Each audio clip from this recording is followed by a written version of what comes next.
Well, let's continue the conversation over the anti-pipeline blockades and the government's response with three colleagues from the Parliamentary Press Gallery. Susan Delacourt is a columnist with the Toronto Star, Kristy Kirkup, parliamentary reporter with the Globe and Mail, and John Ivison is a columnist with the National Post and the parliamentary bureau chief for Postmedia. Good to see you all. So we saw what we saw in terms of the debate in the House today. You have the Prime Minister then calls a meeting of opposition leaders, brings them all together into his office, doesn't invite Andrew Scheer because he says Andrew Scheer's comments in the House today have disqualified him from any productive discussion on this. What do you think of that move of inviting opposition leaders to try and sort of plot a path forward and saying, Andrew Scheer, you're not invited? I don't think it was the best of ideas. I was actually struck during the statements in the House in the morning about how polarized the House is on this one as well. You know, the House has been off while most of this has been building. And I had expected actually people to be trying to crowd into the middle and maybe not stampede to the middle, but at least kind of take the edges off what is becoming a very nasty debate. Whether Justin Trudeau likes it or not, Andrew Scheer is speaking for people in this country who are vexed and perplexed by this, who don't see a way out. And I actually think it was incumbent on the Prime Minister to speak to representatives of people. No matter what Scheer said in the House, there are two sides that have to be brought together in this, and I think it was, I thought it was actually uncharacteristically small-minded of the Prime Minister.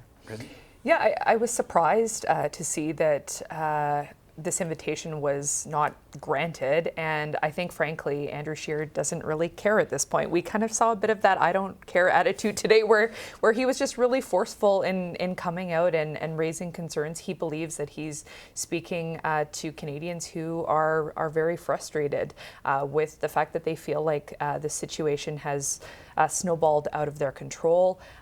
There's questions about when an end could be in sight because much like with the Idle No More movement that happened years ago, there's of course a situation with the Wet'suwet'en hereditary chiefs opposing this project and the chiefs that are in favor, the elected chiefs that are in favor, and then the demonstrations that are kind of taking on a whole new life. So I think for the Prime Minister to not extend that invitation to have all the leaders around the table, it seemed unusual to me. I'm not really sure what they were trying to achieve there. John, what do you think? Well, I think he should have extended the invitation. It probably would have been turned down anyway. We are in a minority government. He only needs one or two parties on site to do anything he wants to do. But it's not clear what he wants to do. I don't think he knows himself what he wants to do. And I think there'll be a lot of people in this country who were looking for him to at least condemn the idea that this tiny minority is holding the vast majority of the country to ransom. And he didn't do that. It makes me wonder. I mean, if you're trying to be seen to bring in all voices around the table to find a path forward, especially in a minority parliament. And I'm wondering. It struck me when I heard this to say, why wouldn't you just invite him anyway? And either he says no or he does come. Given what we heard in the House, Andrew Scheer was going to hear an earload for his position from the Bloc, the NDP, and Elizabeth May anyway. Justin Trudeau could have sat back and let them say what he's thinking, but just thank them all for coming to the meeting and move on, right? Or he could have sat there, and I found, I'm sure my colleagues have too here, every time I admit I've been vexed by this as well. And every time I sort of inquire a bit further, I start learning how complicated and difficult this is. And I think it was a chance for Justin Trudeau to say, listen, it's not as simple as just calling the cops or pressing 911. That there are many, many moving parts in this whole drama, and every time we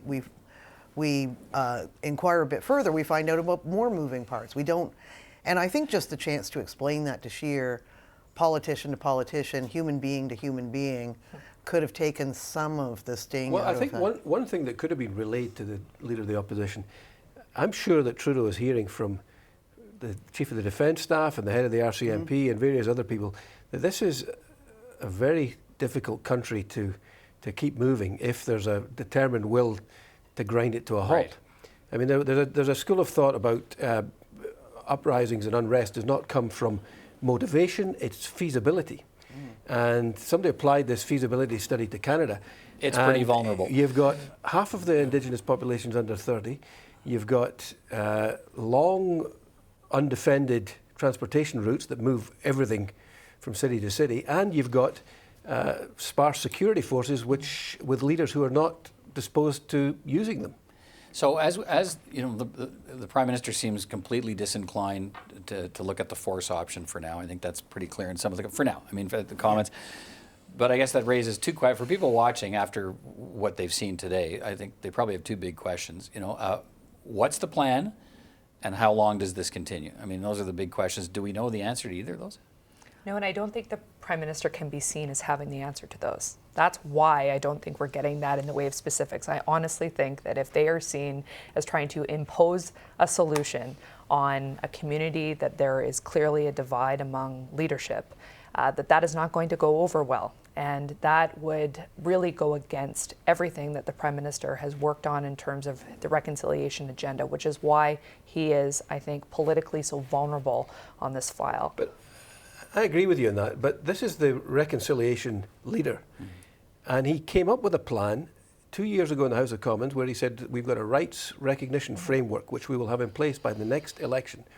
And essentially it wasn't clear exactly how it would work, but essentially it was going to hand self-government and self-determination back to First Nations, who would then discuss with the government Aboriginal land title.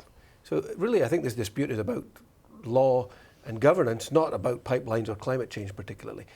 That agenda or that framework just disappeared when Jody Wilson-Raybould disappeared. Right. And the successor plan, which we think Caroline Bennett was working on, has never seen the light of day. So I think some questions to that minister about what she's going to do about this are in order. Susan? What we learned over the weekend, mainly through those recordings that were done in When Mark Miller was Miller's meetings, yes, down in Tyendinaga, was I learned an interesting number over the weekend too. There's been more than 30 blockades since this all started, and all but 6 had been resolved. Mm-hmm. But the big ones are in Belleville and Tyendinaga. And I think what we learned during that is how much that's being led by the British Columbia chiefs. That the level of communication between them. And I think the government's view is whatever is going on in and around Belleville is not going to stop until the say-so from BC. So we've got to keep our eyes on sort of 2 places here. The people I've been talking to inside government are still reasonably confident that within a few days a resolution will appear. Yet we saw Minister Bennett saying today, we may have to wait for a meeting till the end of the month. That was not encouraging. The hereditary chiefs they're trying to meet with suggested, the end of the month, and it sounds like politely suggested something sooner might be better. So I mean, what do you think here? Are we, do you think? And I suppose, what's the pressure's mounting now? What kind of pressure's there if by week's end, for instance, there still doesn't seem to be a plan and no idea of when the blockades come down? Well, then we start seeing real life impact from this. They're talking about chlorine for water treatment plants. People are going to have to boil water advisories across the country, which is kind of ironic. Mm-hmm. Propane, de-icing fuel for aircraft. Maybe flights won't be taken off. I mean, at that point, people are going to be really, really upset. It was a good point though you made, though, Susan, about that blockades. There was a blockade for 7 hours on the line going westward, and it was more eco-activists than Indigenous people. There was an injunction taken out, and that was cleared within 7 hours. The police moved in. It's double standard? I wouldn't say double standard, but they were far less wary of clearing a bunch of young eco-activists than Mohawk warriors. Yeah.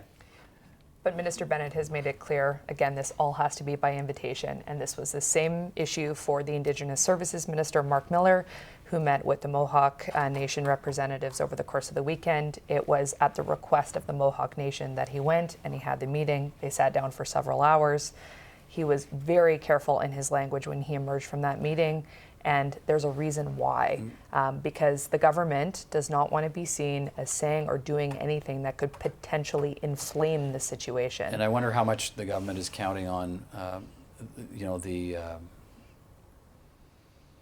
the desire for movement to come from within the Indigenous community itself. That was kind of interesting when the chiefs, First Nations chiefs, were in Ottawa today, and one of them, Serge Simon, said, "Look, it's time maybe to bring the blockades down, to be compassionate, not just for non-Indigenous people, but this is going to start hitting a lot of Indigenous communities." And I wonder if they're looking for some pressure to come from within to say, "Look, there's another way to go about this." We did see that last week too with the Mohawk chief down there who got out of his truck and went over and read remarks saying, look, people are living paycheck to paycheck and this is hitting them. I think the government is hoping, as Kristy's saying, they are hoping that this comes from within, because Ottawa imposing a solution would just end kind of badly. All right. Well, we'll get together again next Monday. Maybe. We'll see if we're still talking about it. If the lights are still on. If the lights are still on. Yeah. Thank you all.